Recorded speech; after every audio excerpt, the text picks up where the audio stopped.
billions of dollars are spent spying on Americans, whether it's NSA or CIA or the FBI. And to make matters worse, we know that the CIA can take control remotely of a car's computer system in order to crash the car, take it off a bridge, or take control of your smart TV and turn the speaker into a microphone, even though the TV is off, and broadcast back to the CIA. Can they do that with devices? Absolutely. And I'll tell you how we know. There was a CIA software engineer who was disgruntled, and he downloaded tens of thousands of documents classified above top secret. And instead of going to the Russians or the Chinese, he went to WikiLeaks, and they became the Vault 7 documents. So our whole lives are out there, potentially, for someone to use against us. And every country has these capabilities. Listen, I spent 15 years in the CIA. I love this country. But one of the most important things in my life is the issue of ethics, which is why I blew the whistle on the CIA's torture program.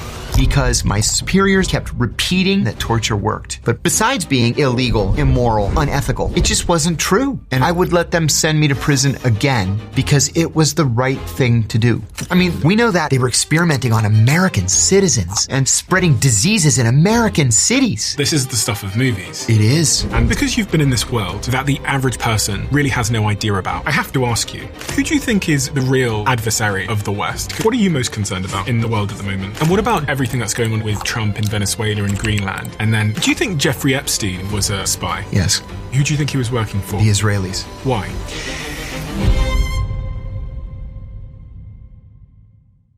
Two things I wanted to say. The first thing is a huge thank you for listening and tuning into the show week after week. It means the world to all of us, and this really is a dream that we absolutely never had and couldn't have imagined getting to this place.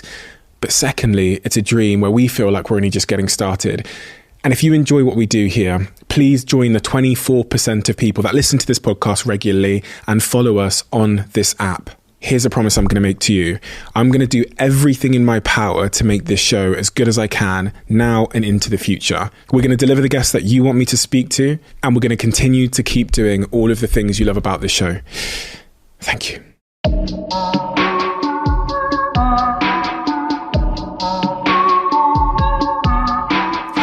John Kiriakou, the world knows your name.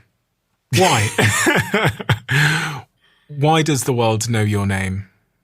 I can give you two answers. One, I'm proud to say that I blew the whistle on the CIA's torture program in a nationally televised interview with ABC News. The second reason is I blew the whistle a long time ago, and just in the past 18 months, I seem to have hit some sort of YouTube algorithm sweet spot, and all of a sudden, my message is getting out there. And you went to prison for blowing the whistle. I did, and I would do it again tomorrow. I really would. You know, I was giving an interview to the BBC the day after I got out of prison. They were the first outlet to ask for an interview, and so I gladly gave it to them. And the interviewer said, kind of perturbedly, "You're not showing any remorse or contrition?" And I said, "No, I'm not remorseful. I'm not contrite. I would do it again. I would let them send me to prison again because it was the right thing to do." And you were a spy in the CIA? Yeah, I was quite an accomplished spy in the CIA. I spent 15 years in the CIA. The first half of my career was in analysis. And I got bored, frankly. And so I made an unusual, at the time, change to counterterrorism operations. And then I was the chief of CIA counterterrorism operations in Pakistan after the 9/11 attacks. And if I'd never heard about the CIA before, and I had never heard about your role in the CIA before, and I was a 16-year-old, right? How would you explain to me what you did there, what your role was, and what the CIA is? Sure. The CIA is an intelligence service whose job it is, at its most basic level, to recruit spies to steal secrets and to analyze those secrets so that the policymakers can make the best informed policy. After 9/11, we were expecting an attack, to use Osama bin Laden's words, that would dwarf 9/11. And so my job was to infiltrate al-Qaeda by recruiting members of al-Qaeda to tell us when and where that next attack was going to come so that we could disrupt it, we could kill or capture the leadership, and destroy the organization. And give me a range of the things that you did during your time in the CIA, just for a very top-line range of the types of things you worked on. Oh, sure. As an analyst, it was actually quite straightforward. We would write for the president, the vice president, the secretaries of state and defense, and the national security advisor. And who were the presidents during that time? When I started, it was George H.W. Bush, the father. And then it was Bill Clinton, then George W. Bush. There are several different publications. There's the President's Daily Brief, which is the most important. I covered Iraq the entire time that I was in analysis, from well before most Americans had ever heard of Iraq. I was told actually that it was a training account because nothing ever happened there, nothing ever changed, and then Iraq invaded Kuwait. The next day, I got to the office early. I was 25 years old, 26 years old. And my boss said, "Don't take your jacket off. We're going to the White House." I had never been to the White House before, except as a tourist. And so we got in a car, went to the White House. We're ushered into the Oval Office. It's the president, the vice president, the national security advisor, the director of the CIA, my boss, and me. And then we all sit down. The president tells us, sit down. We sit down and the president says, "Well, now what do we do?" And everybody turns and looks at me. And it took me a second. And I said, yes. I said, "Mr. President, as you know, Iraqi troops crossed the border at 2:00 this morning. The royal family has run away to Saudi Arabia. They've named a new occupation governor, et cetera, et cetera. Do we know who that is?" I said, "Yes, sir." I gave him the name. And I said, "Actually, he's the co-founder of the Popular Front for the Liberation of Palestine." The vice president shouts, "Jesus Christ!" And then the president says, "Gentlemen, thank you. Thank you. We'll take it from here." And I remember saying to myself, my friends would never believe in 1,000 years what I was doing right now. They wouldn't even believe me if I told them. That's what an analyst does. When I switched to operations, again, the job was very straightforward. It was to recruit spies to steal secrets. But then if you're involved in counterterrorism operations, there are a lot of extras that you have to be trained in. So you go through the normal spy training. This is how you ingratiate yourself. It's something called the asset acquisition cycle. Spot, assess, develop, recruit. I meet you at a cocktail party. You seem like a nice guy. I introduce myself. I ask, "So what do you do for a living?" Well, if you tell me you manage a shoe store, I'm going to say, "Well, it was very nice meeting you." And I'm going to go on to the next guy. But if you tell me you work at the port, you work in the Ministry of Defense, you work in the Chinese embassy, I'm going to invite you to lunch. I've spotted you, I've assessed you, and my assessment is I'd like to get to know you. Then I begin to develop you. I'll give you an example. I was in Pakistan. I got a tip that Al-Qaeda, a group of mid-level Al-Qaeda fighters, was meeting every single day in a coffee shop at 10 o'clock in the morning. My Arabic was absolutely flawless at the time. And so I had a bushy beard that I grew for operational reasons. Can I hear some of your Arabic? Yeah. Tasharaf b'mariftak. It's nice to meet you. Or Bismillah ar-Rahman ar-Rahim, Alhamdulillah, Malik Yumadin, Rahman ar-Rahim. So I bought an Arabic newspaper and I went to the coffee shop and I just sat there. And sure enough, at 10 o'clock, the four of them came in. One of them looked at me and I looked at him, and that was it. We made eye contact. I did that for a week. The second week, I was there drinking my coffee, sitting with my Arabic newspaper, and the one who had looked at me the week before, he nodded.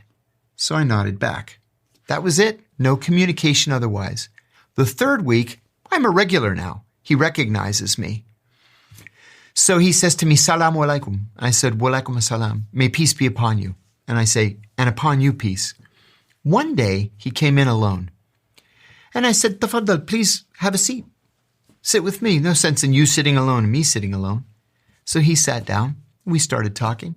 And I asked him how long he had been in Pakistan. He said, "Oh, I've been here for 5 years. I was in Afghanistan. I was making jihad against the Americans. And I said, oh, that must have been hell on earth. He said that the bombing of Tora Bora was hideous. That was the word that he used. It was hideous. And I said, and what about your family? How's your family? He said, my wife and son and daughter are in Cairo. I've never met my son. He was born just after I left to make jihad. I said, I'm so sorry. And he said, yes, I'm lonely and I want to go home. And we continued this relationship. And finally I said to him, let me take you to dinner. Let's get out of the coffee shop. The truth was I didn't want one of his friends to walk in and see us. So we went to a restaurant for dinner.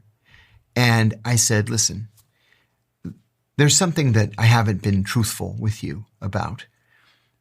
I'm not Lebanese. And I said, and actually, I'm American. Are you okay with that? And he says, I think so. I said, well, actually, I'm a CIA officer. And he says, okay. So he didn't run screaming from the room or pull a gun or anything. And he said, why do you want me? Why do you want to talk to me? I said, actually, you have access to something that I want. It was very specific. And I told him what it was. And he says, and what will you do for me? And I said, anything your heart desires. And he said, I want to go home. I said, I can do that. You wanted information, presumably. I wanted information. Very specific information. Which you can't share. No. I'll go right back to prison. So, we got him a passport. I bought him a first-class ticket. And I took him to the airport, gave him some cash to get himself started again. And I said, before you go, I have to ask you, why did you agree to give me this information? I mean, presumably I'm the enemy. And he said, I've been here 5 years, and you're the first person who ever asked me about my family. So I said, best of luck. Never saw him again. That's the job. I have to ask you, take me on the journey of you being a young man in West Pennsylvania. Right. To becoming a spy. What happened? Because I'll be honest, I don't really know what my perception of spies is, but it's not you. That's good. Yeah. That's good. See, because I kind of work under the radar. So what's really interesting is there's so many, once you learn about spies as a podcast, like, so if you go back a couple of years and someone had told me about spies, I wouldn't have believed them. I wouldn't have believed that these things actually happened. Oh, yeah. You know, you hear about people going undercover and going to other countries and getting secrets and all of these things. And it's not until you meet the people that said, yes, that's me, I used to do that, that you have this paradigm shift in your mind and you go, oh my God, what else might be going on? Right. Because I lived in this world probably up until the age of, 30 years old, where I kind of just assume things are what they are, as I see them. And then, you start to discover that there's layers of secrecy, nations are against each other, they're doing all of these covert operations. And even like as a podcaster now, I have moments where I go, like, how do I know that you're not here to steal secrets from me? Right. So, what's funny? When I had Andrew Bustamante on the show, the comment sections are always the same. They're always like, once a CIA spy, always a CIA spy. I hate when people say that. It's like, so intellectually lazy.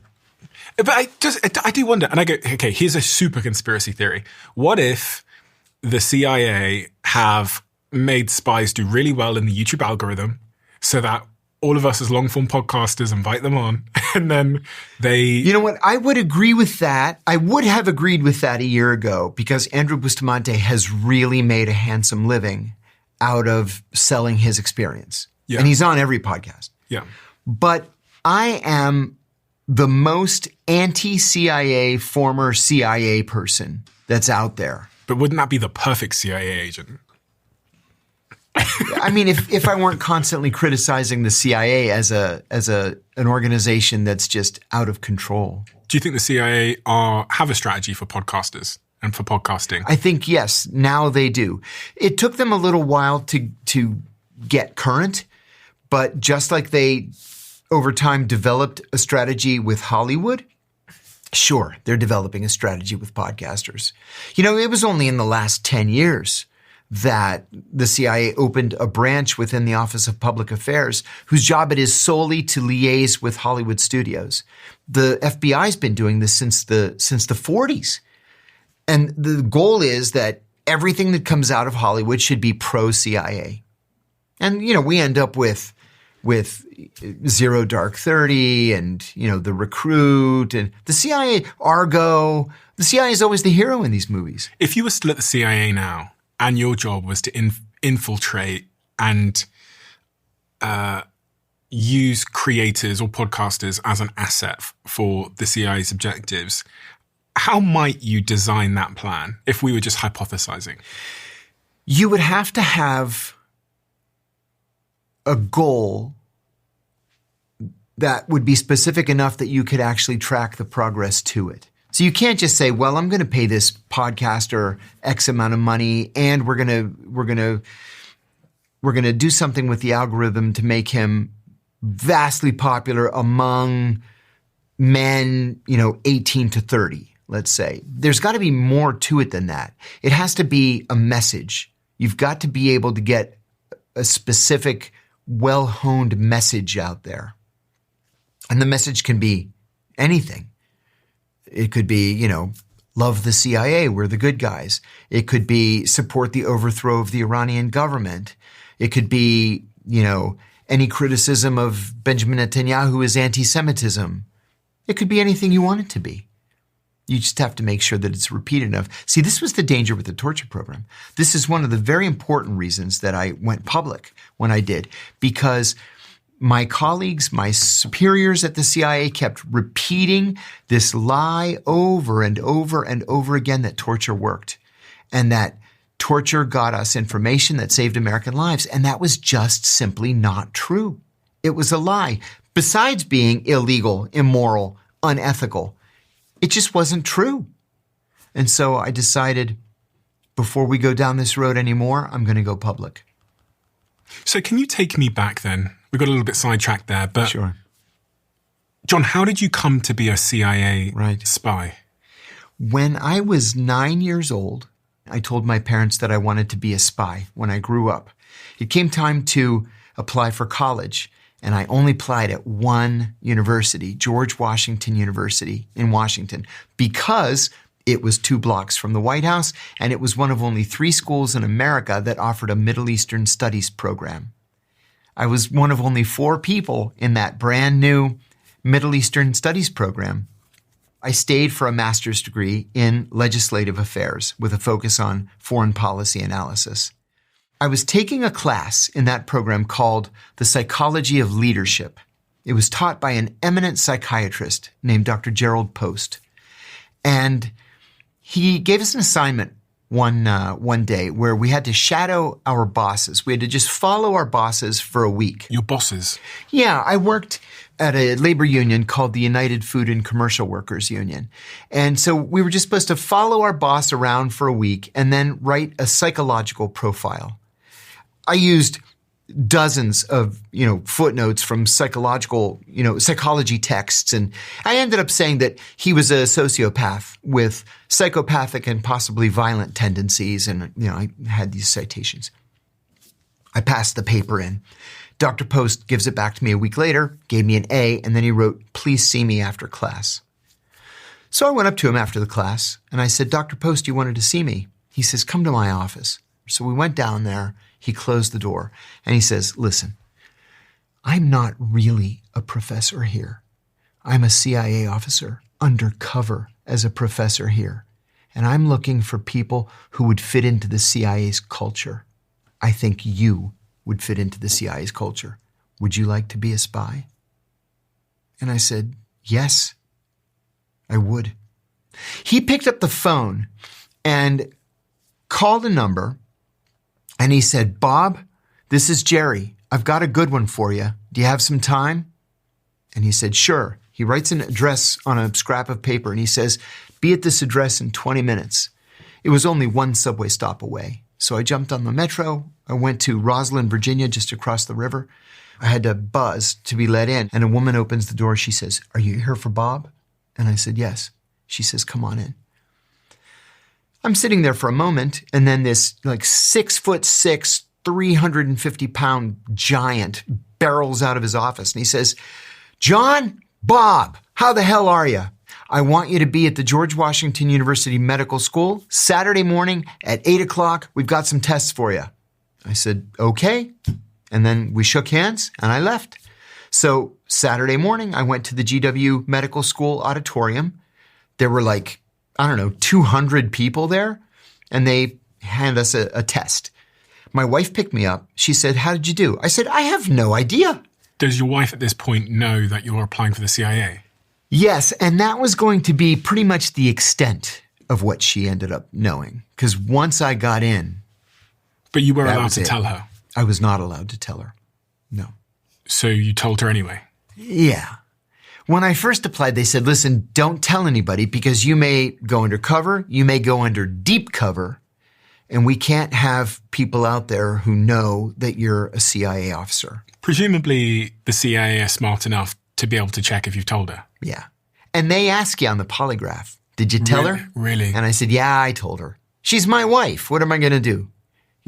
But it got to the point where I'd get home from a day where, I broke into some guy's house and planted a camera on a bug, and I'd get home and she'd say, "How's your day?" I'd say, "Great." "What'd you do?" "Not a darn thing." And then my phone would ring at, midnight, and a guy would say, "The rain in Spain falls mainly in the plain." And I'd say, "Mares eat oats and does eat oats and little lambs eat ivy." And that means meet me at the yacht club parking lot in 3 hours. And then I'd leave. She would say, where are you going? It's midnight." "I got to work."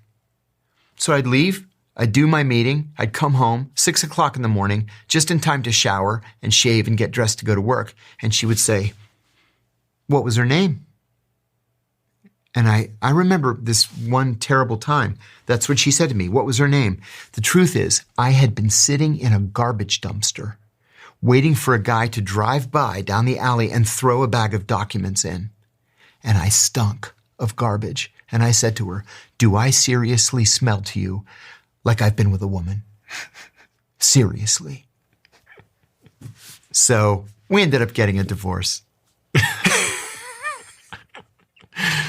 So you do the assessment, presumably you get in, and then you do training. He called me 2 weeks later. Bob did. And he said, "You blew the doors off those tests." I said, "Oh, great. Okay." So a month later, they summoned me to headquarters.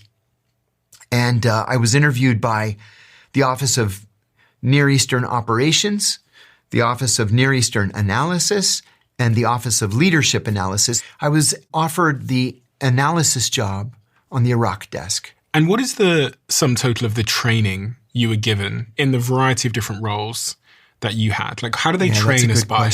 That's a good question. And the answer is vastly different depending on where you start your career.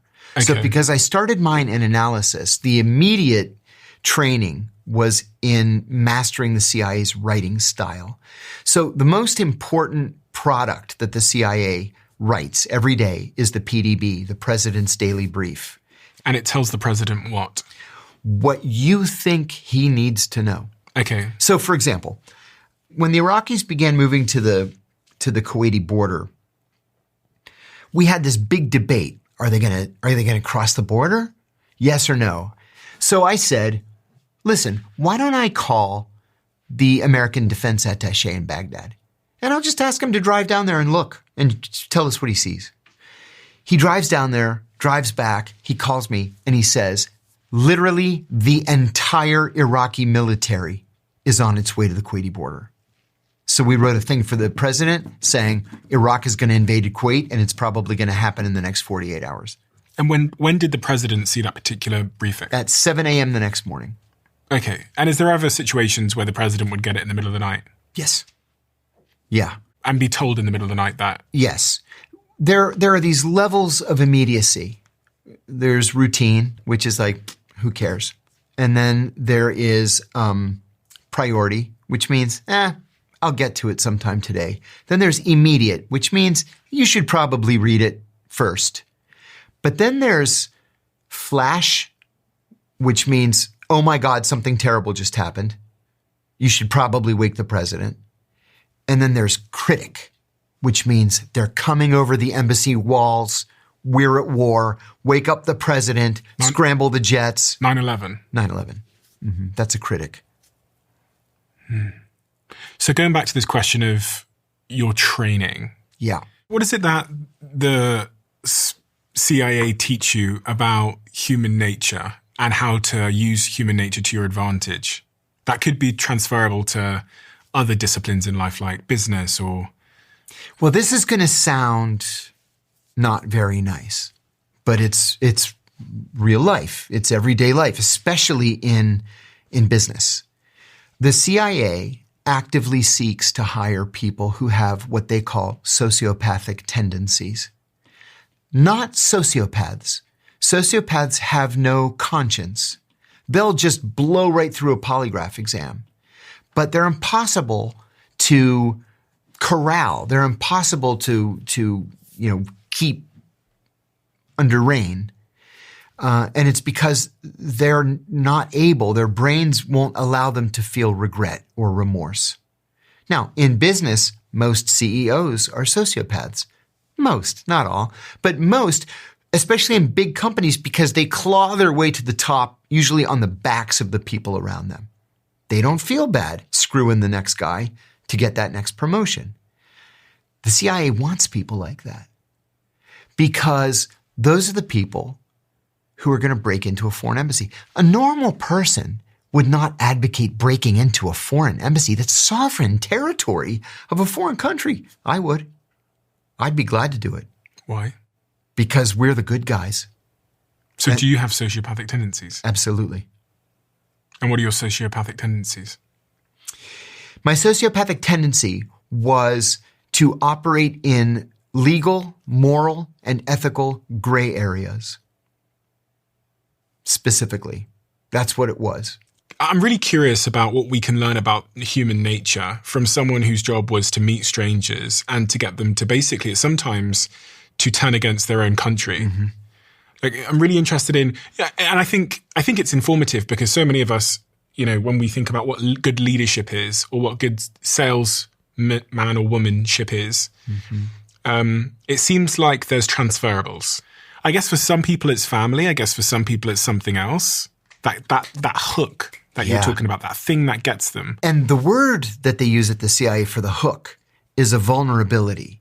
And it's not really a vulnerability in every case. Now, 95%, studies have been done about this internally at the CIA, 95% of the people who agree to become spies for us do it for the money, right? It's a simple cash transaction. You give me money, I'll give you secrets. 95%. So you telling me that you think human motivation is 95% driven by money? Yes. Really? Yes. The rest was love and family, ideology, revenge, and excitement. You're going to get a handful of people who are hooked on James Bond movies, and they will do it. I mean, you're going to pay them anyway, but they will do it just for the adrenaline rush. It's interesting because when I look at this list of things and I compare it to business, I would say it's slightly different from my experience of hiring people, specifically of hiring people.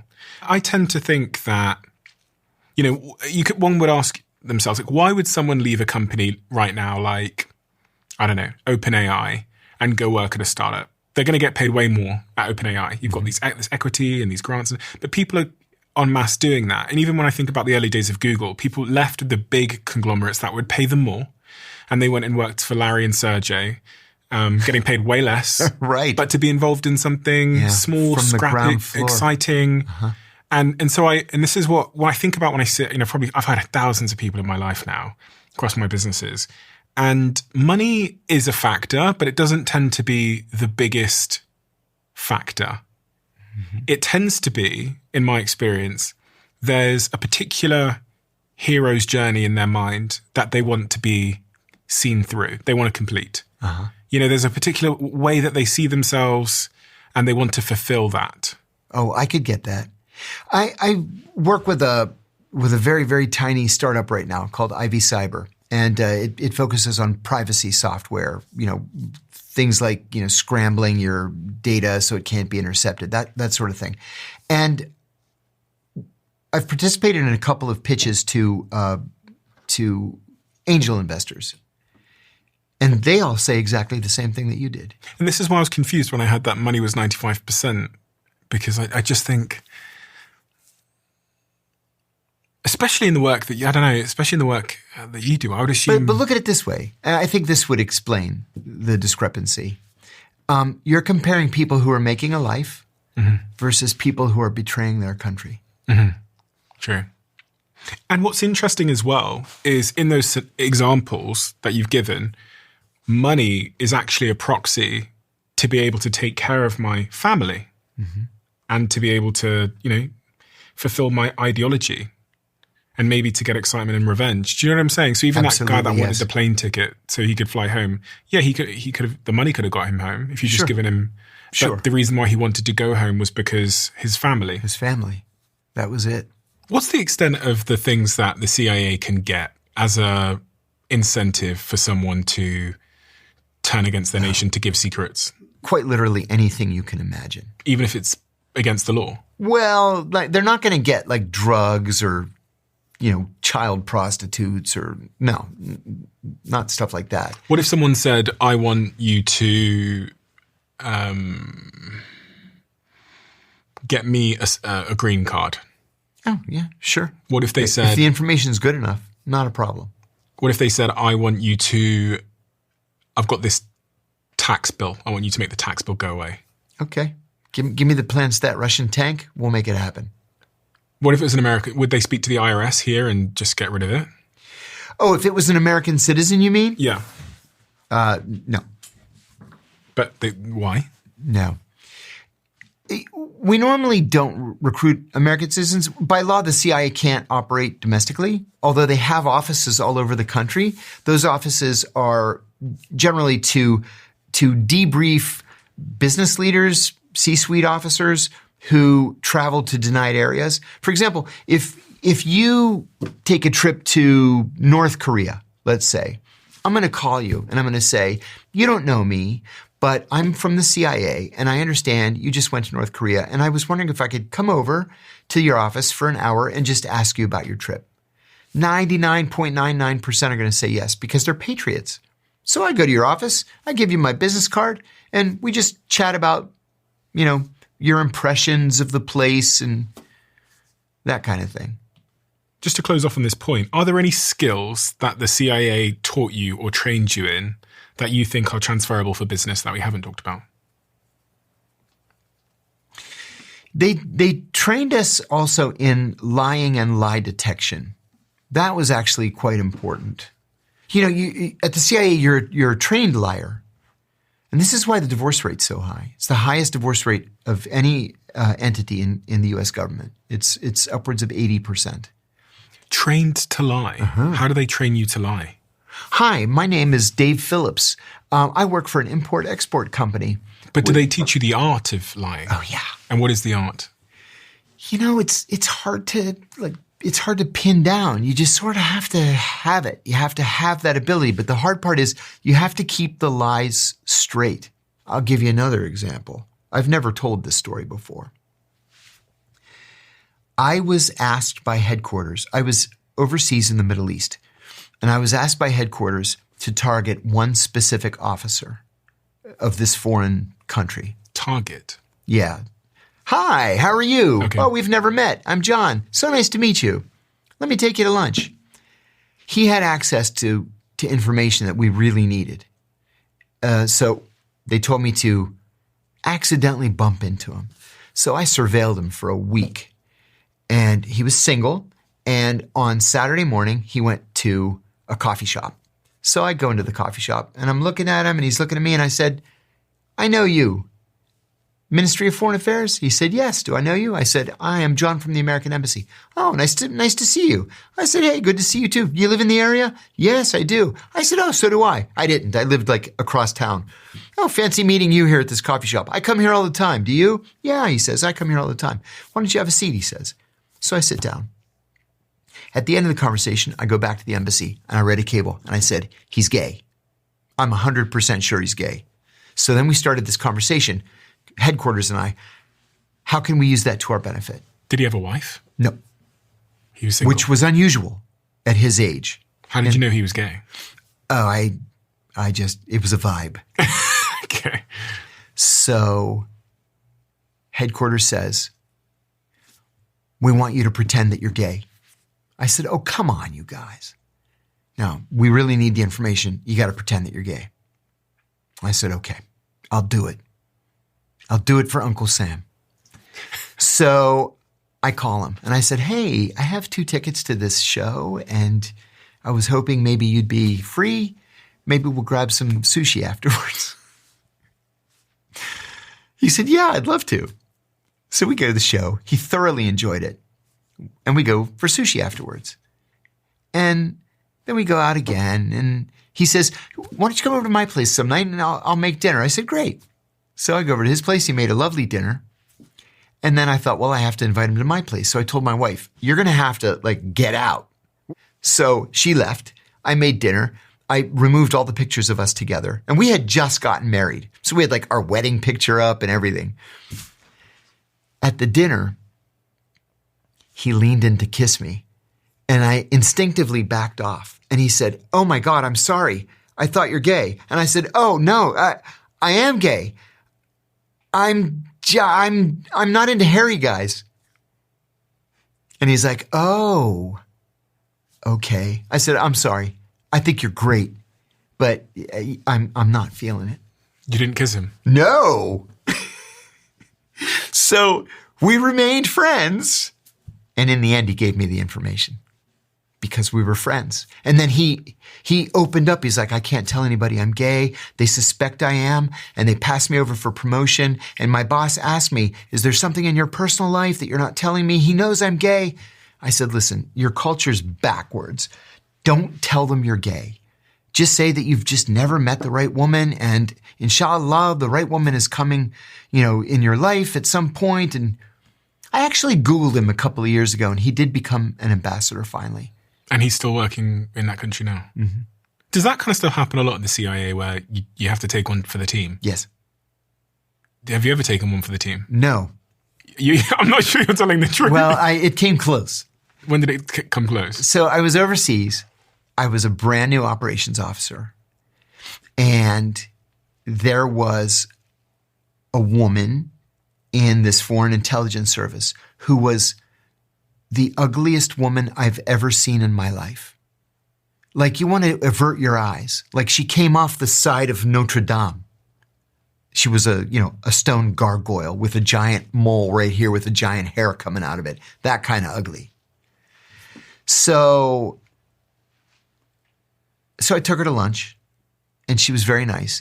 And then I thought I did something kind of gutsy by CIA standards because it was early on in our relationship. I invited her to go to lunch on a Saturday. Now, as a rule, the people in this country were not allowed to socialize with us privately. It had to be their whole office, or several of them together. So I asked her just to meet me privately for lunch on Saturday. Don't tell anybody. So she was someone from the Middle East? Yes. And she agreed. And I was like, oh my God. She said yes. And I ran back to the office. I was like, she said yes to a lunch on Saturday alone. And my boss says, okay, here's what I want you to do. I want you to fuck her. And I said, what? I said, have you ever seen her? And he said, I know, but we're the good guys and you're going to have to take one for the team. And I go, oh my God, I go, okay, I'll do it. And he says, no, you're not going to fuck her. We don't do that. I said, well, I don't know. I just started this. I've never been an operations guy before. How am I supposed to know? He said, come on. He said, just develop her like a normal person. You don't have to fuck her. I said, oh my God, you almost gave me a heart attack. But they might not be mad if you did. So long as I reported it and I got the recruitment out of it. It wasn't illegal to, sleep with assets. Yeah, you're not supposed to sleep with assets. It has happened to a couple people I know. And they end up being pulled back to the United States. You have to sit in the penalty box if you do that. You're not supposed to do that. But yeah, it happens sometimes. So sextortion isn't a real thing? It can be. When I first got hired, one of the old timers told me the story about an Ayatollah that they were trying to recruit. And they set this Ayatollah up with a prostitute. And he had sex with this prostitute in a room where they had cameras everywhere. And so they bumped him afterwards. They bumped into him and said, hey, we have all these pictures. And they laid out the pictures of him, butt naked with this prostitute. And he said, yeah, give me that one, an 8x10. Give me 2 5x7s of that one. How about some wallet size for this? He's like, get out of here. And he said, after that, we just stopped doing that. It doesn't work. When you recruit somebody, you really do need the relationship to be based on mutual trust. Not coercion or pressure or threatening threats. Somebody, it's not going to result in a productive relationship. The Russians do it. The Israelis do it. But most intelligence services around the world don't. Because you've been in this world, what is it that you know about the nature of the reality that we all live in that the average person really has no idea about? Do you know what I mean? Yeah. Because, going back to what I said earlier, 3 years ago, before I started doing all this podcast stuff and started interviewing people that had been involved in spy work and the CIA and all this, I was kind of like naive to the way that the world worked. I thought if I have a password on my device is secure. And I thought that, Right. all these kind of just simple things. But what is it that you know about the nature of reality that most people don't? Well, I guess it's a couple of things. John Kennedy called the CIA the best and the brightest. And we're not. We're just average people. And we're not as smart as we think we are. We're not as worldly as we think we are. We've pretty much missed every major global development since 1947, from the rise of the Berlin Wall to the fall of the Berlin Wall to the fall of the Soviet Union to the Suez Crisis and the Iran hostage crisis and 9/11 and everything else. We missed it. We're really good at day-to-day, updates for the president. We're really good at recruiting minor hangers-on around terrorist groups, but the big picture items, we're just not good at it. Number one.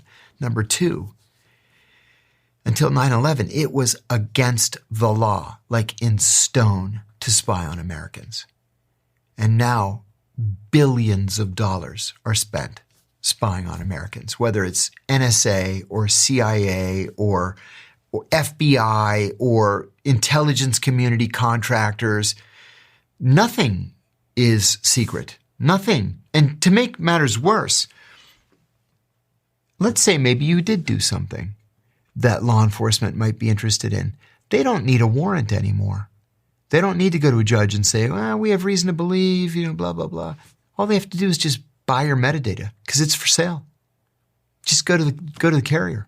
Just buy it. They don't need a judge's order to do that.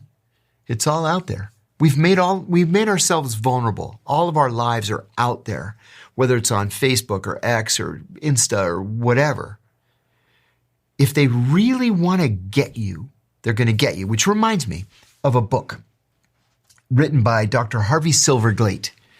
He's a professor of law at Harvard, and it's called 3 Felonies a Day. And he argues in this book that we are so over-criminalized, so over-regulated in this country that the average American on the average day going about his or her normal business commits 3 felonies every day. You may not mean to, but you do every day. So if they decide they want you, they don't like your politics, they can get your metadata, they can go through that metadata, find crimes that they can charge you with, and ruin your life. and there's nothing you can do to protect yourself. To some extent, they did that to you. Yeah, they did. They did that to me. Because you spoke out about a torture program that was happening in the CIA. Yeah, John Brennan wrote a letter to Eric Holder and said, charge him with espionage. And Holder wrote back. Eric Holder was the Attorney General. Holder wrote back and said, my people don't think he committed espionage. And John Brennan wrote back to Holder and said, charge him anyway and make him defend himself. So they arrested me and charged me with 5 felonies, including 3 counts of espionage. Espionage can be a death penalty case. Charged me with espionage. They waited until I went bankrupt 10 months later with $2 million in legal fees. And then they dropped the espionage charges. And they said, we can re-add the espionage charges, or you can take a plea to this lesser charge. What are you going to do? Roll the dice, knowing that the government wins 98.2% of its cases, according to ProPublica? Or do you just take the deal and make it go away? And that's what I did. And you got roughly 2 years in jail. Yeah, I ended up doing 23 months. Mm-hmm. And for anyone that doesn't know, this was because at some point in your career, you spoke out about torture programs that were happening in Guantanamo Bay and elsewhere. Yeah, and at secret prisons that the CIA had set up around the world, right? And going back up to the top of my question here, I'm really trying to speak to Jane, Dave, who's listening to this right now. Sure. They have a normal life. Yep. They're not really aware that spies exist and the extent of the work they do. They kind of assume that everything they see and people they interact with are normal and they think their devices and everything else is secure. What message do you have for them, a word of warning or caution about the reality? Yeah, that's a good question. Eliot Spitzer, the former governor of New York, when he was Attorney General of New York, he said, don't nod when you can motion. Don't speak when you can nod. And don't ever put anything in a text message. At the CIA on our very first day, they told us not to ever say or do anything that we would be ashamed to see on the front page of the Washington Post. I took that seriously. The truth of the matter is, because of technology the way it is today, our whole lives are out there potentially for someone to see, for someone to use against us. So be careful what you say, be careful what you write, even in jest, because it can be taken out of context to target you. And what about digital security? You talked about the fact that it's possible for these forces, and not just the US, but other countries, to be able to hack and crack your devices and see anything on your devices. I think we all go around assuming that our devices are secure. They're not secure at all. At all. It's not just, NSA, CIA, FBI that you have to worry about. It's the British, the French, the Germans, the Canadians, the Australians, the New Zealanders, the Russians, the Chinese, the Israelis, the Iranians. I mean, everybody has these capabilities. Everybody. So you've got to be very, very careful. Capabilities to do what? To intercept communications. I've heard you say that they can hack car systems. They could theoretically hack into my car. Yes, we know that from WikiLeaks. There was something in 2017 called the Vault 7 revelations. There was a CIA software engineer who was disgruntled. And instead of going to the Russians or the Chinese, he went to WikiLeaks. And he downloaded thousands, tens of thousands of pages of documents classified above top secret. And they became what WikiLeaks called the Vault 7 documents. So they included things like the CIA, for example, will hack into, let's say, the Iranian Ministry of Interior computer system. But they'll leave little electronic clues, all written in Cyrillic. Cyrillic is what? The Cyrillic is the alphabet, the Russian alphabet. Oh, okay. Yep. Or they can take control of your smart TV remotely, and they can make the speaker turn into a microphone. So even though the TV is off, it can still hear everything that's being said in the room and broadcast back to the CIA. Can they do that ingenious. With devices? Do they? Oh, they could do that. When I first got hired, they were able to do that. So they could be doing that right now with totally. My iPad. Absolutely, yes. That's old technology. And then the thing about the car, this was revelatory. They can take control, again, remotely, of a car's computer system in order to, in order to kill you. Crash the car. Crash the car, take it off a bridge, take it into a tree. Sure. Do you know something I've noticed? Most commercial teams aren't tested by their targets. They're tested by the weight of the admin that comes with every client. All the follow-ups, all the meetings, all the notes, the timelines that never ever stop. These were a constant source of friction in my commercial team until I introduced our sponsor, Pipedrive. If you're not familiar, Pipedrive is a simple but powerful sales CRM that gives you visibility on any deals through a sales pipeline. It also automates a lot of the tedious, repetitive, and time-consuming tasks that come with the sales process. I've used it across my investments for almost a decade now, even when I was at Social Chain, and it's so effective in part because it's customizable. We've been able to tailor it for different teams depending on how they work. Pipedrive also scales with your business, and you can also link it to over 500 different apps. It is hands down my favorite CRM tool. Try it right now for free for 30 days, no credit card or payment required, just using my link below, or you can go to pipedrive.com/CEO to get started. That's pipedrive.com/CEO. So many of us are pursuing passive forms of income and to build side businesses in order to help us cover our bills. And that opportunity is here with our sponsor, Stan, a business that I co-own. It is the platform that can help you take full advantage of your own financial situation. Stan enables you to work for yourself. It makes selling digital products, courses, memberships, and more simple products more scalable and easier to do. You can turn your ideas into income and get the support to grow whatever you're building. And we've just launched Dare to Dream. It's for those who are ready to make the shift from thinking to building, from planning to actually doing the thing. It's about seeing that dream in your head and knowing exactly what it takes to bring it to life. Enter to win $100,000 for your dream. All you have to do is share what it is. Learn more at daretodream.stan.store. I've heard you talk about sleeper agents before. Yes. What is a sleeper agent? Yeah, the Russians are very good with sleeper agents. We Americans don't have, no other country that we know of uses sleeper agents. A sleeper agent is someone who is taken virtually from birth and trained to be of another nationality. For example, let's say you're born in Russia, and from the age of 2, they take you from your family with your family's acquiescence, and they take you to an American-style town that they've built out in the hinterland in Russia. And they teach you to speak English with an American accent. You watch American TV shows, you watch American movies, you eat American food, you get an American-style education. So I have no idea that you're not American. You speak English just like I do.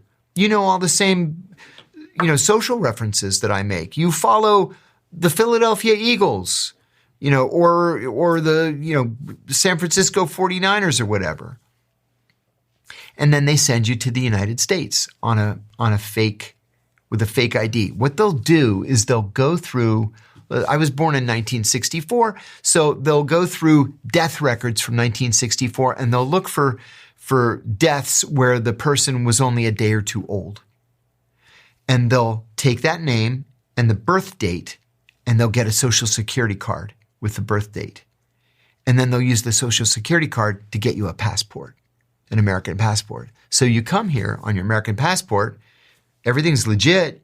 Now your name is, Bob Smith, which was really that baby's name that died. And you get a job, let's say, as a travel agent. And you may work as a travel agent for 20 years and never hear from them, but then they'll activate you and they'll say, we want you to go take care of this target over here. Kill him. Yeah. Or we want you to get a job at the Defense Department and give us everything that you can steal. Whatever. There's a woman in my neighborhood who was outed as a sleeper about a year ago. She was an elementary school teacher. and they grabbed her, and they ended up trading her back to the Russians for 2 Americans. So they're out there. I interviewed a sleeper, a former sleeper, on my own podcast a couple of weeks ago. He was from the East German Intelligence Service, and he was raised as an American and sent to New York. He got a job, I forget doing what, like restaurant supply company or something like that. And he got married and he had a daughter. And he told me, as soon as I looked at her face the day she was born, I realized this life wasn't for me anymore. So they sent him an activation. What they do is they'll send you a radio message, and he didn't respond to it. And he told me he was on the subway one day. He's just standing there holding the strap. And this guy came up to him, and the guy grabs the strap next to him and whispers in his ear, "If you don't report back, I have to kill you." And so he ran straight to the FBI field office in New York. And he said, "I'm an East German sleeper, and I want to turn myself in." And he became a prolific source for the FBI. So he was taken as a young person. Yes. What was his story? Yeah. Taken as a young person, sent to Russia to become American. Mm-hmm. They set him up with this phony identity. Mm-hmm. And then after he had gone through all the training, he came over here young. He was like 20 or 22 and did this for 25 years. And then he said as soon as his daughter was born, he was like, wow, this is what life is for, not being a sleeper. Do you think the average person listening to this conversation right now is interacting in their life at this exact moment in time with someone who is involved in espionage, spying, the CIA, or some international equivalent? Probably not. Because they're mostly focused. Foreign intelligence officers are going to be spread out all over America. If a listener of this podcast is working in a defense company, a defense contractor, anywhere in America, then my answer is yes. Yes, you're probably encountering espionage of some sort or somebody committing espionage, whether it's Russian, Chinese, or Israeli. They're the 3 biggest ones that go after us. In Washington, I mean, foreign spies, there could be as many as 10,000 in Washington. I remember my first wife, she was teaching ballet at a small private school, and one of the students there, they were all like 4, 5, and 6 years old. One of the students there, her father was a Belgian diplomat. And so we would sit and talk and, oh, aren't the kids talented? And, oh, this is so much fun. They look so cute in their little tutus. And then I went to work one day, and as I was walking in, he was walking in. And I said, "Oh, come on, Peter." And he's like, "I thought you were a spy." And I said, "I actually didn't think you were a spy." And he was just going for a liaison meeting. And we had a good chuckle about it. And I said, "Listen, don't tell anybody, right?" Right. Sorry. So I'm trying to figure out how many spies do you think there are in the United States? If you think about foreign spies, domestic spies, people that are basically undercover. Including Americans, you mean? Including Americans. The number of CIA employees is classified. The number of CIA employees undercover is actually even more highly classified. I can give you a guesstimate. But also, Russia, China. Yeah. 50 to 60,000 altogether.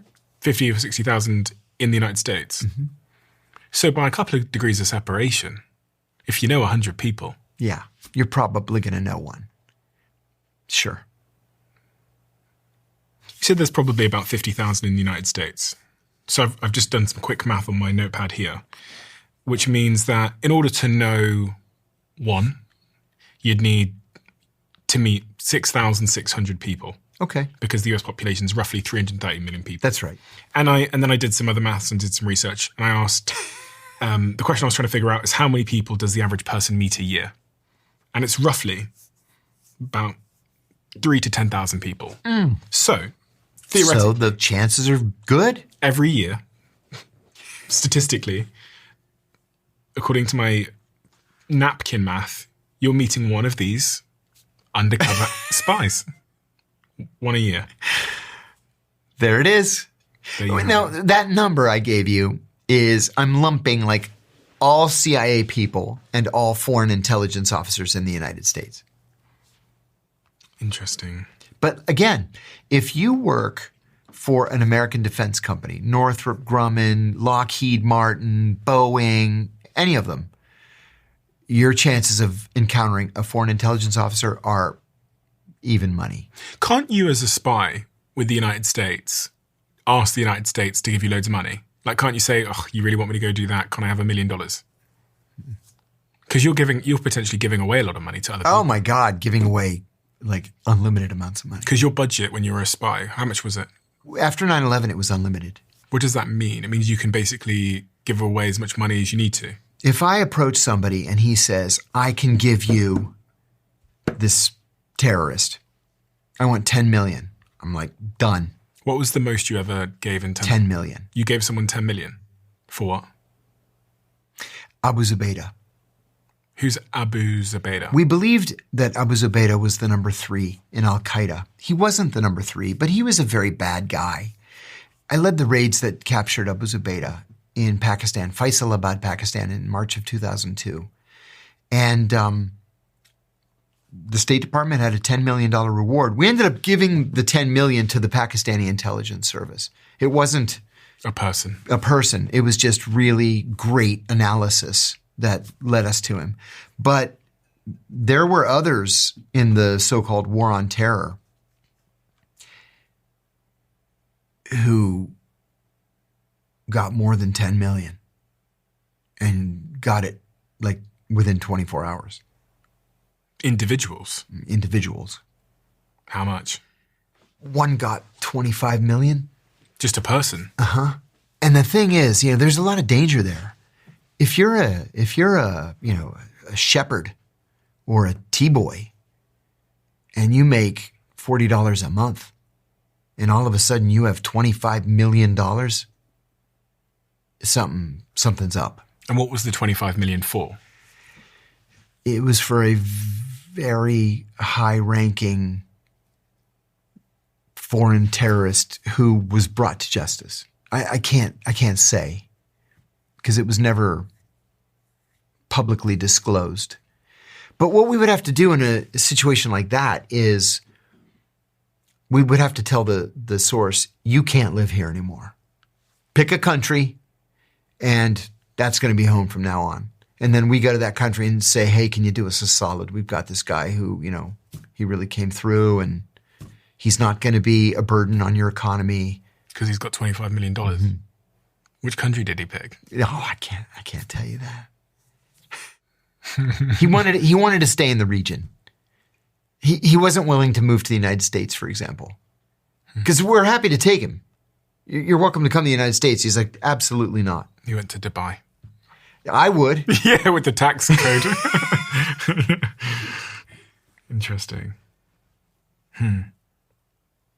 I think I'm, you can tell my bias from the questions that I ask about the things that fascinate me about espionage and spies. It's their understanding of human nature and what motivates us and the psychology of humans that you can learn from spies and the nature of human beings, I guess. Right. And also, I guess the other thing that really fascinates me is just, I've had so many mind-blowing moments where I've learned just how fragile the reality that I believe is. Like I thought things were secure and I thought they were as they are, but it just doesn't appear to be that way. There appears to be lots of secrets. And, conspiracy theorists get a hard time. But actually, the more I've done this as a job, the more I go, conspiracy theorists are right more than I expected them to be. See, and that's an important point. I hate conspiracy theories that run amok. But a former CIA director is the one who came up with the term conspiracy theory. And it was a way for the CIA to discredit people by making them sound like crazy people, when in fact there was such a thing called MK Ultra. There was such a thing called, Operation Grasshopper or MK Chickwit, or, the CIA did crazy, crazy stuff from roughly 1952 to 1975. For example, they experimented with a virus that they released in San Francisco. They waited for an unusually foggy, like heavily foggy day. They released it into the atmosphere just to see if it would make people sick. And 11 people went to the emergency room with this rare upper respiratory infection. And then they were like, high fives. Yeah, it works. And then they started experimenting with LSD. LSD was a big thing at the CIA in the early days. We were convinced, and this is where counterintelligence is important. The Chinese told us in 1951 that the Russians were using LSD to try to engineer it to be used as a mind control drug. That wasn't true. That was disinformation. The truth was the Russians had no LSD program. The Chinese did. So they tried to throw us off the scent by blaming the Russians. We panicked. And by 1952, we started this program called MK Ultra, which began by using LSD experimentally. What the CIA did was they started by dosing their own employees without telling them. Several committed suicide. One jumped out of a hotel window. With the hope that... Yeah, we'll just see what happens, see what they say, see how it feels, see if we can control them, see if we can plant memories that didn't actually happen. And then they decided, no, it's not a good idea to dose our own people. Let's just dose strangers out in public. So they went to San Francisco. They rented a safe house, and they hired prostitutes to go out on the street, pick up Johns, bring them back to the safe house. Johns, people who hire prostitutes, men who hire prostitutes. Dose the Johns with LSD and just see what happens. But, these are like serious crimes you're committing against people. Just reading about it here, it says, under Operation Midnight Climax. Mm-hmm. Interesting name. Operation Midnight Climax. That's right. The CIA paid sex workers to lure men to safe houses where agents drugged them and then watched them through one-way mirrors and recorded their behavior. Exactly. They tried to erase their personality. Nice, huh? The goal was often to break and rebuild the human mind. In 1973, the CIA director ordered mass destruction of the MK Ultra files. What we know comes from accidentally surviving documents, meaning this is a sanitized version. That day, he testified before the church committee.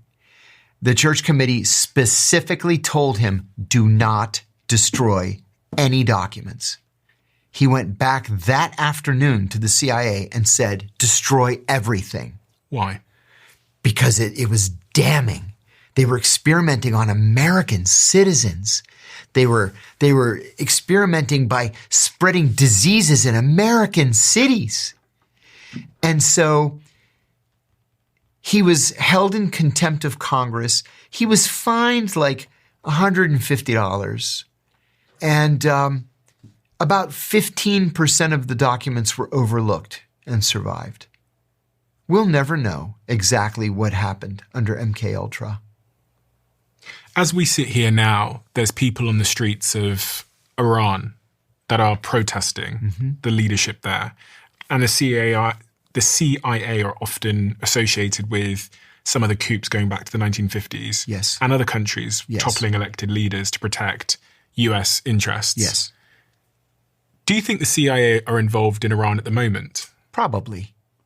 I think the Israelis are heavily involved in Iran at the moment. I'll tell you why, for a couple of reasons, more than a couple. Number one, in the so-called 12-day war that we saw last year, the Israelis were absolutely masterful in the way they went after the Iranian leadership.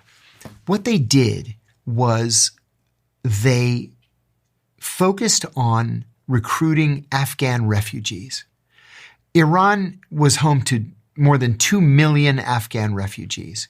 And as essentially illegal aliens, they could not avail themselves of medical care, the welfare system. They're starving, right? They only eat if they can beg for enough to buy food.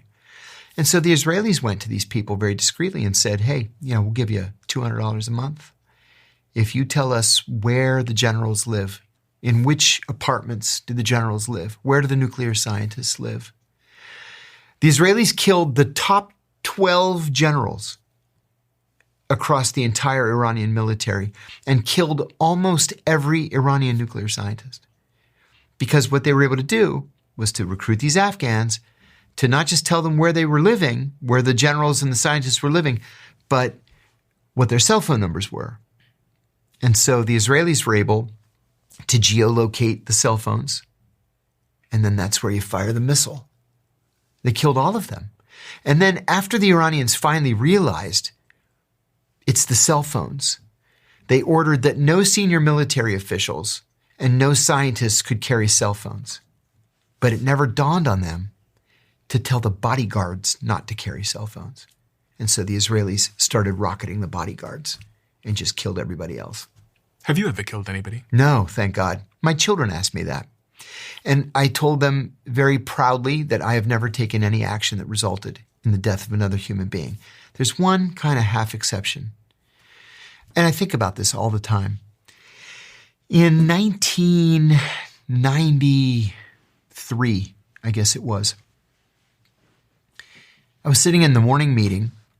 I told you earlier that every unit meets every day at 9 o'clock, and you just talk about what happened in the country that you cover overnight. I was in the morning meeting, and the secretary came in, and she said, John, General Powell is on the phone for you. Call him Powell. And I said, General Powell? How does he know who I am? And she said, I don't know, but he asked for you by name. My boss is like, well, go answer the phone. So I went to my desk and I said, good morning, General Powell. This is JOHN KIRIAKOU. And he says, John, if the Iraqis were going to kill the president, who would actually be in charge of that operation? And I said, well, if you're talking about the attempt to kill President Bush, George H.W. Bush, he had been visiting Kuwait. I said, Kuwait operations are run from the Iraqi intelligence service's Basra station. But Basra station is headed by Sabr Abdulaziz Adori, the director of the Iraqi intelligence service. He says, where does he sit? I said, Baghdad. Where exactly in Baghdad? I said, if you hold on a second, I'll look up the address. So I looked it up. I gave him the address. He says, thank you. And he hangs up the phone. I go back in the meeting. They were like, what did he want? I said, he wanted to know about Sabr Adori and the attempt to kill President Bush. I'm like, okay.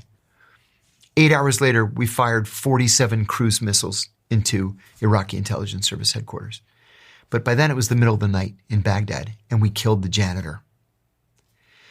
So the next day, I said to my boss, I killed that janitor.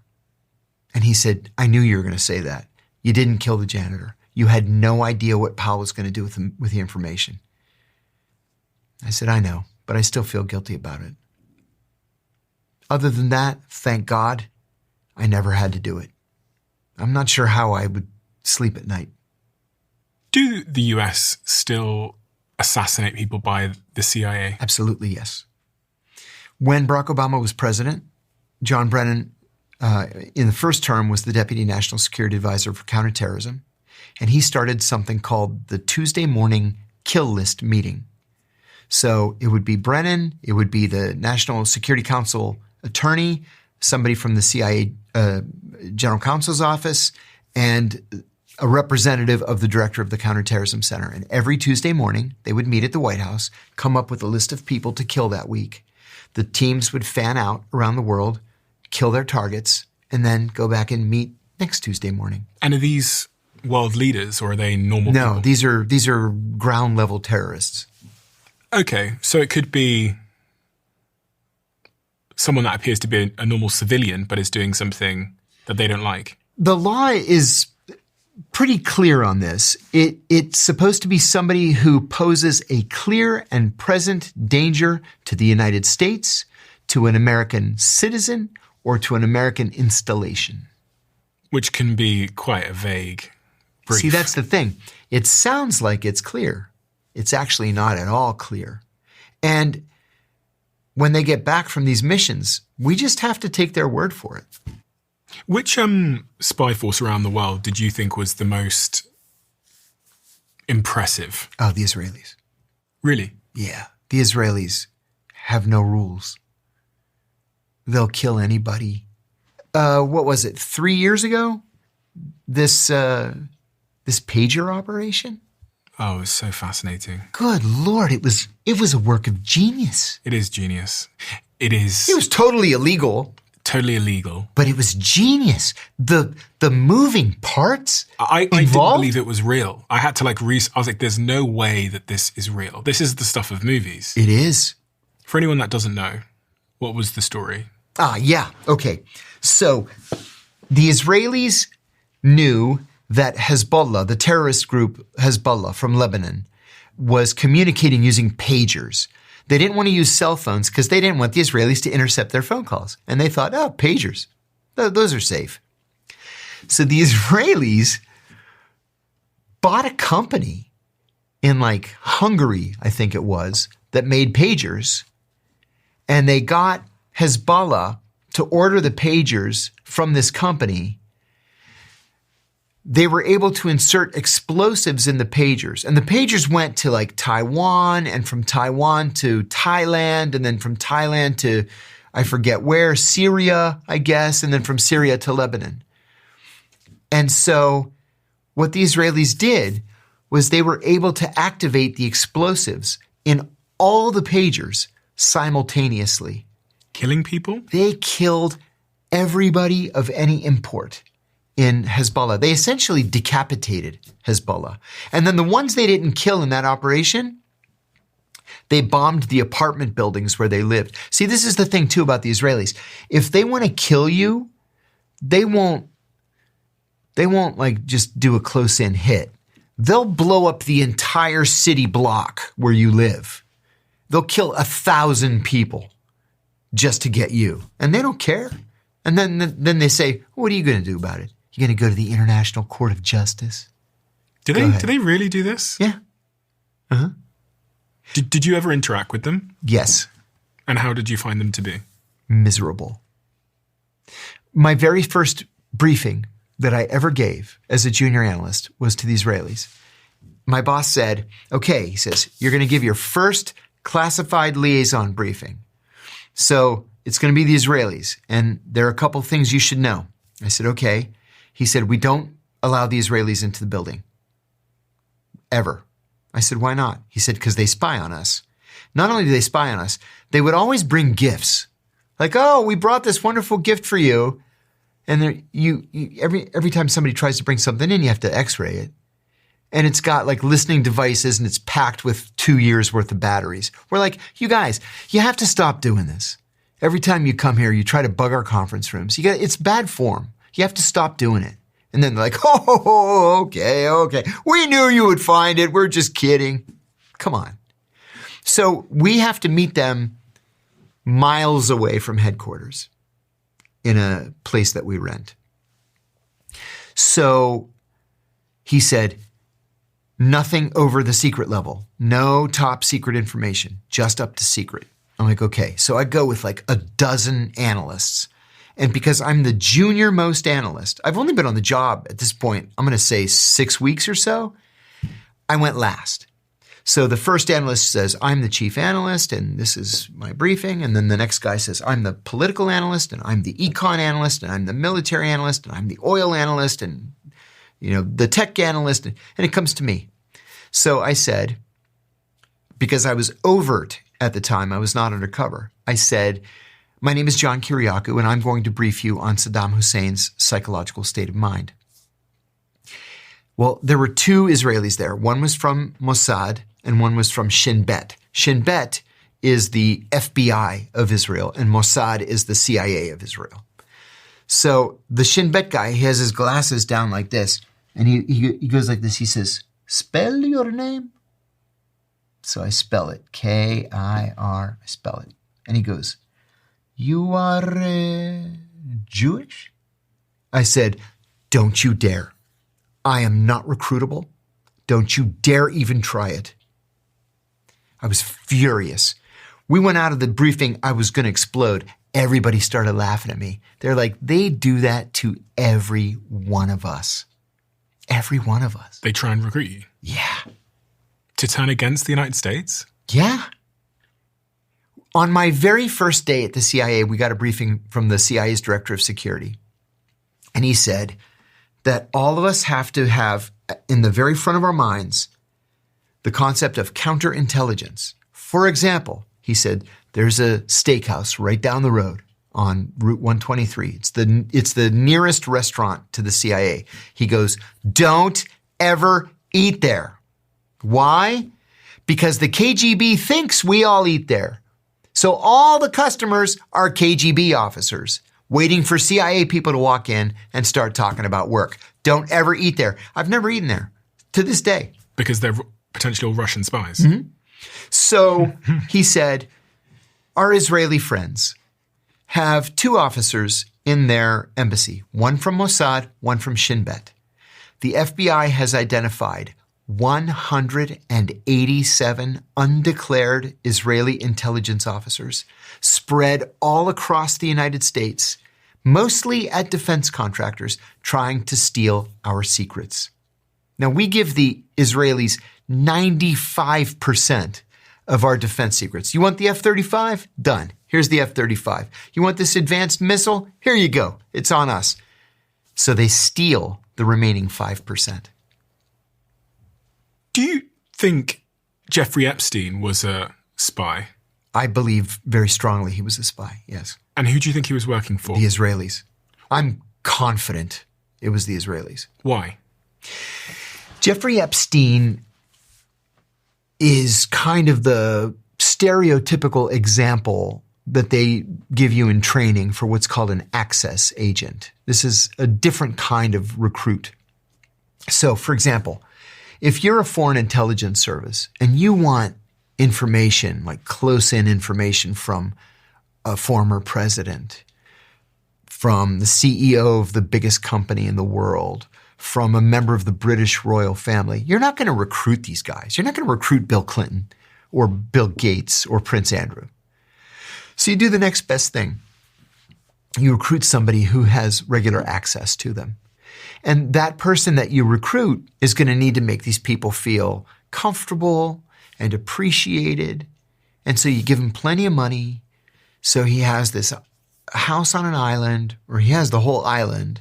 And maybe you bring in young girls, you get them in compromising positions, just in case you need to use what's called compromat, compromising pictures. We know now that Jeffrey Epstein's house on the island had video cameras, hidden video cameras in literally every room, including the bathrooms. Why? Why would he care what was going on unless it was to use that information against people? As I said, only the Israelis and the Russians use extortion as a motivator. So would they have made Jeffrey Epstein rich? Yeah. In order to give him that access? Yes. How could they have done that? Oh, that's easy. I mean, governments are the only ones really that can launder money unfettered. And you can also do it through real estate, through fine art, and through horses. Those are the three easiest ways to launder money today. Fine art, real estate, and racehorses. But presumably he would have spoken out at some point, no? He would have said something or? No. But it would explain why he got a sweetheart deal in 2006. I mean, this is a guy that's been convicted of child sex crimes. And he gets 6 months of house arrest with an ankle bracelet? And we have mandatory minimums in this country. That's a 5-year mandatory minimum, first offense. He definitely had some interesting power, didn't he? Mm-hmm. Mm-hmm. And Alex Acosta, who was the prosecuting attorney at the time and then later became Secretary of Labor under Trump, Trump 1, Alex Acosta said that he was ordered by the Attorney General to give Epstein the sweetheart deal. Well, who's the only person that can order the Attorney General to do something? It's the president. So was it because Epstein was working on Clinton? Most of the people down there were Democrats. I mean, what was the reason? Maybe he was working for the US government. It's possible that he could have been doubled against the Israelis or others. Sure. Sure, that's possible. If you had to bet, what would you say? If you had to bet everything you have on either him being a spy or not a spy, yeah, what would you bet on? He was a spy. I feel very confident in that assessment. I debated Alan Dershowitz about this on the Piers Morgan show one time. It was Scott Horton and me who said that he was an Israeli spy. And it was Alan Dershowitz and General Danny Ayalon, the former head of Mossad.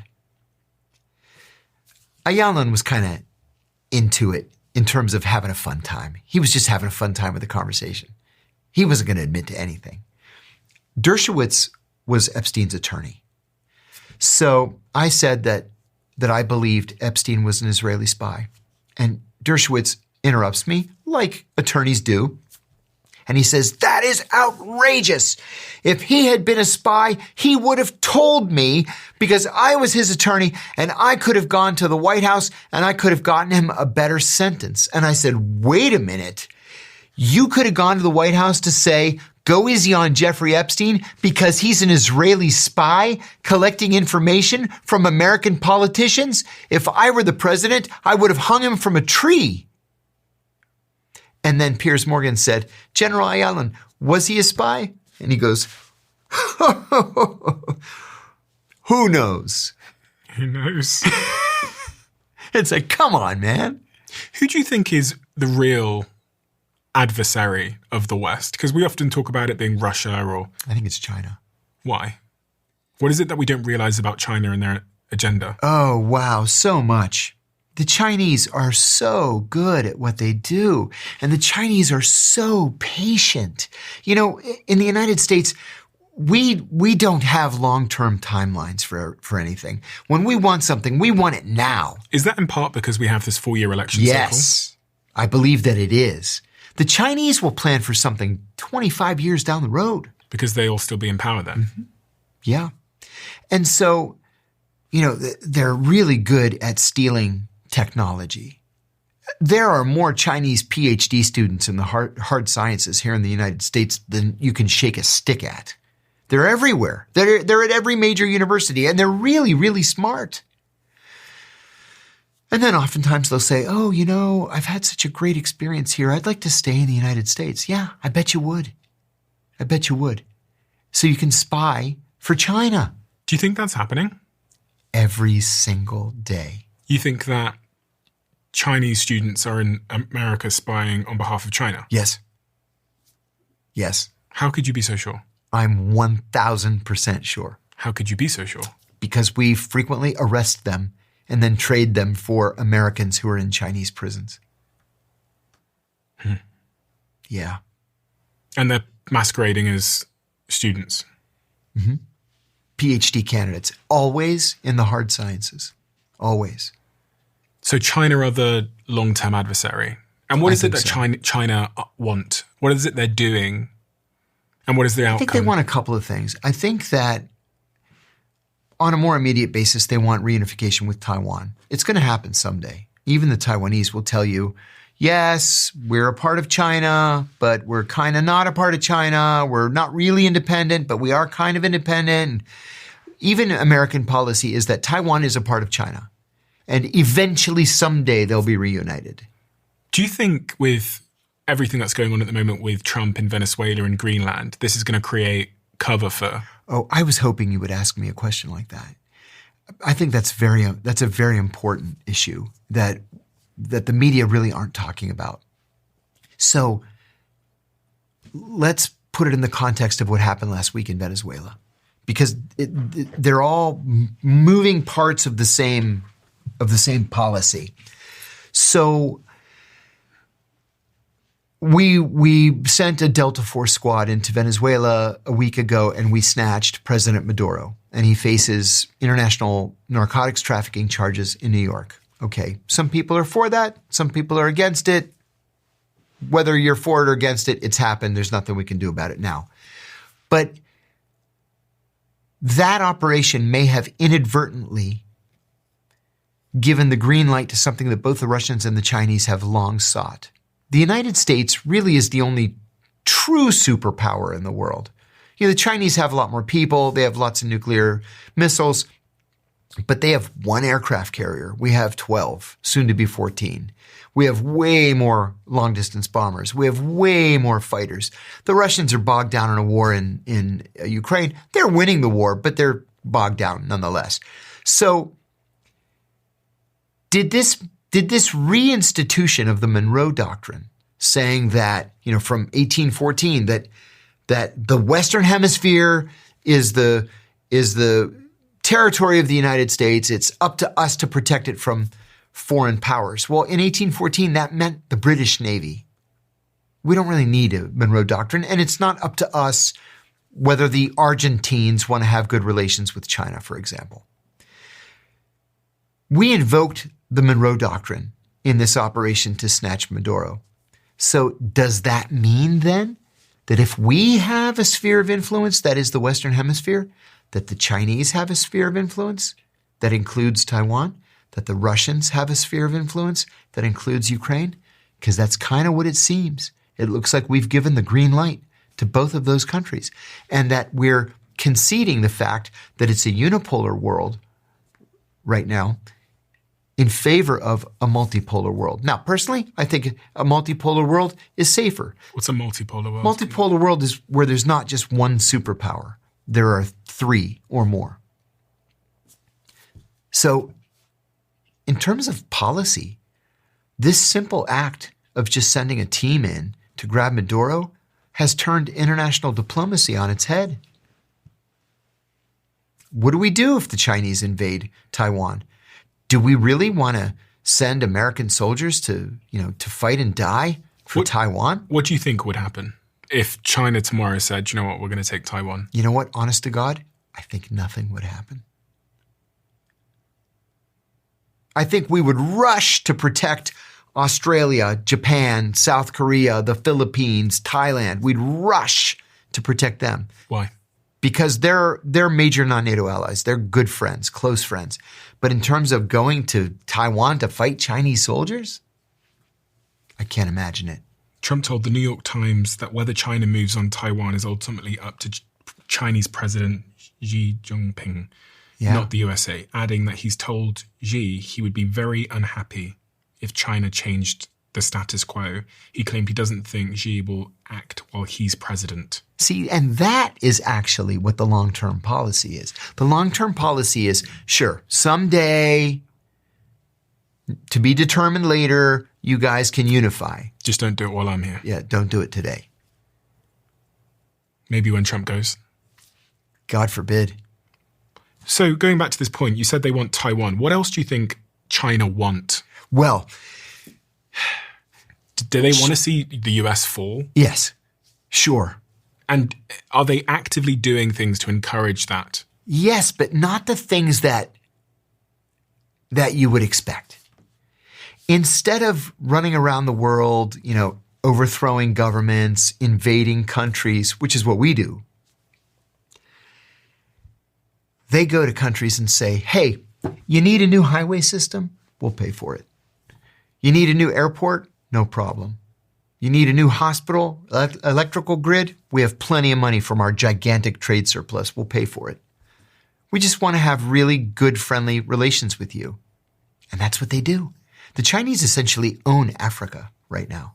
What are you most concerned about in the world at the moment? What does actually keep you up at night? What frightens me the most is that the U.S. government over the last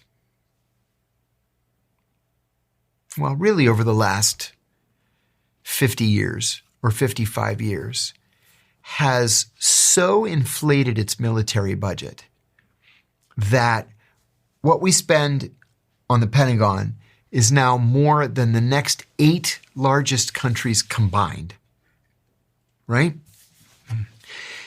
Donald Trump right now spends $1 trillion a year on the Pentagon budget. He's asking for next year to be $1.5 trillion. We can't afford it. Our interest on the national debt is now the 3rd largest expenditure in government between the Pentagon and Social Security, and then the interest on the debt. And why does this bother you? Because we're going bankrupt. And all the while, the Chinese are letting us spend ourselves into oblivion. The Chinese don't spend that kind of money. How come I can't have a bullet train that goes 400 miles an hour? How come I can't get to Chicago in 3 hours by train? You know?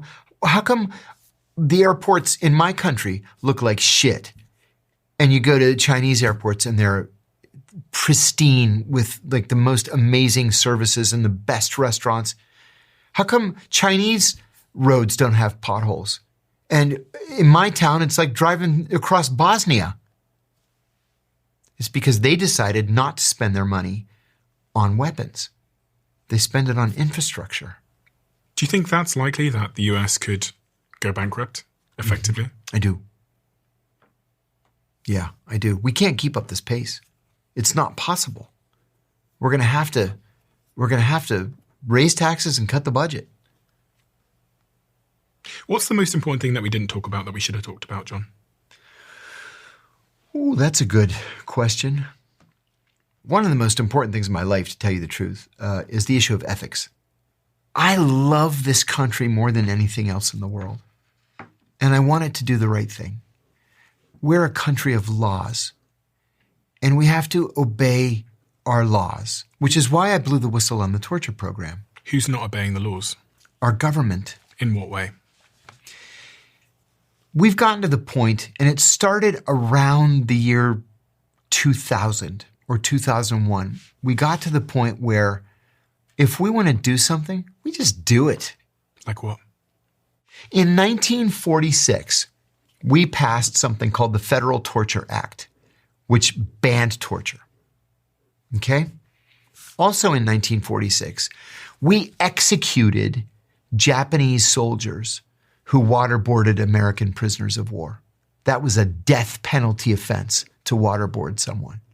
All right? In 1968, on January the 11th, 1968, the Washington Post ran a front page photograph of an American soldier waterboarding a North Vietnamese prisoner. When the picture ran, the Secretary of Defense, Robert McNamara, ordered an immediate investigation. That soldier was arrested, he was charged with torture, and he was sentenced to 20 years of hard labor at Leavenworth. And then in 2002, it's legal. We can do it. We can do it because we're the good guys. The law never changed. We changed. And my point was always, either we're going to be the good guys or we're not. Either we're going to be what Ronald Reagan called a shining city on a hill, or we're not. When I was stationed in Bahrain, I was the human rights officer. So I had to write the human rights report every year that we sent to Congress. Well, imagine if John goes in to see the Minister of Interior and I say, Your Highness, you cannot pick up a 15-year-old kid for marching in a peaceful pro-democracy demonstration and then murder him, beat him to death in the police station and call his parents to come and pick up the body. You can't do that. I have to report that to Congress, and you're going to lose your rights to buy American military hardware. But then the CIA station chief goes in an hour later and says, don't pay any attention to the human rights guy. I'll give you $10 million. If you set up a secret prison here, we're going to send you some prisoners. You torture them, and then you give us a write-up of everything they say during torture. Who's he going to listen to? Is he going to listen to me? Did that happen? Yes.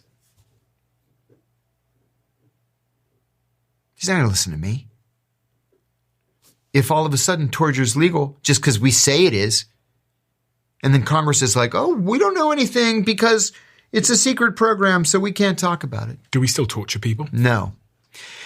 I am very proud to say that when the McCain-Feinstein anti-torture amendment was passed into law in December of 2014, John McCain got up on the floor of the Senate and said it was because of me, because of my revelations. He said, if I had not told the American people that the CIA was torturing prisoners in their name, we would never have known. That's why I say it was worth it. Do you think you should be pardoned by President Trump? I do. Have you written to him? I have to be careful with my language here. I applied. My name is in the system. I have very, very high-level supporters who have approached him personally, and I'm hopeful that it happens. John, we have a closing tradition where the last guest leaves a question for the next, not knowing who they're going to be leaving it for. And the question left for you is, what's something you stopped doing that improved your life more than anything you started? Feeling sorry for myself. I'll be honest with you. I have struggled with depression my entire life. And after my second divorce, I went through this period where I couldn't pull myself out of bed in the morning because I felt so sorry for myself. Because of the divorce, or because of your life, or because... The whole thing. I believed I was just a loser. I was in my 50s, unemployable, convicted felon, barely able to make ends meet, worried about where my rent was coming from one month to the next. And then I thought, fuck you. What's wrong with you? You don't have to answer to anybody. And I told myself no more feeling sorry for myself. I was going to go make a career on my own. And so I knew I would never work for government again. I knew I would never work in corporate America again. After I left the CIA, I was the head of the competitive intelligence practice at Deloitte & Touche, spying on Ernst & Young and PwC and IBM, and it was great fun. I'll never work in the corporate world again. So I decided I'm going to do what I'm good at. And I'm a terrific writer. And I'm told that I'm a gifted storyteller. So I'm going to write books. I have 2 syndicated newspaper columns that run in 212 small town papers around the country. I'm on TV all the time. I have 3 podcasts, deprogram every day on both YouTube and Rumble. Thanks for letting me plug them, by the way. Go ahead. Deep Focus on YouTube and on Apple Podcasts, John Kiriakou's Dead Drop, which is just story after story after story. And now I make a perfectly great living. I'm in a long-term relationship with the woman I'm crazy about, and life is good. And it all started with that decision to stop feeling sorry for yourself. Yes. If people around me keep saying, you've done nothing wrong, you're a hero for what you did, and deep down, I would do it again, then why am I feeling sorry for myself? I'm right. They're wrong. They're criminals. So I'm just going to go on with my life. And that snapped me out of it. So don't feel sorry for yourself. Do something about it. Act. John, you are someone that is very good at storytelling. You are. You've written many books. I'm going to link all the books below. Oh, thank you. So many incredible books. I've got some of them here with me on the floor. I could go through all of them, but we'd need another couple of days. John, thank you. Thank you. Thank you so much for your incredible storytelling, your wisdom, but also just giving us a window into a world that most of us know nothing about, because there's so many lessons that I think are pertinent to all of our lives riddled amongst there. And I think, I hope you do get pardoned. Thank you. I hope so. I've got my fingers crossed. And when you do, hopefully we can come back again and have another conversation. I look forward to that. It's been such a pleasure. Pleasure's mine. Thanks for the invitation. This is something that I've made for you. I realise that the Diary of a CEO audience are strivers, whether it's in business or health. We all have big goals that we want to accomplish. And one of the things I've learned is that when you aim at the big goal, it can feel incredibly psychologically uncomfortable because it's kind of like being stood at the foot of Mount Everest and looking upwards. The way to accomplish your goals is by breaking them down into tiny, small steps. And we call this in our team the 1%. And actually, this philosophy is highly responsible for much of our success here. So what we've done so that you at home can accomplish any big goal that you have is we've made these 1% diaries, and we released these last year and they all sold out. So I asked my team over and over again to bring the diaries back, but also to introduce some new colors and to make some minor tweaks to the diary. So now we have a better range for you. So if you have a big goal in mind and you need a framework and a process and some motivation, then I highly recommend you get one of these diaries before they all sell out once again. And you can get yours now at thediary.com, where you can get 20% off our Black Friday bundle. And if you want the link is in the description below.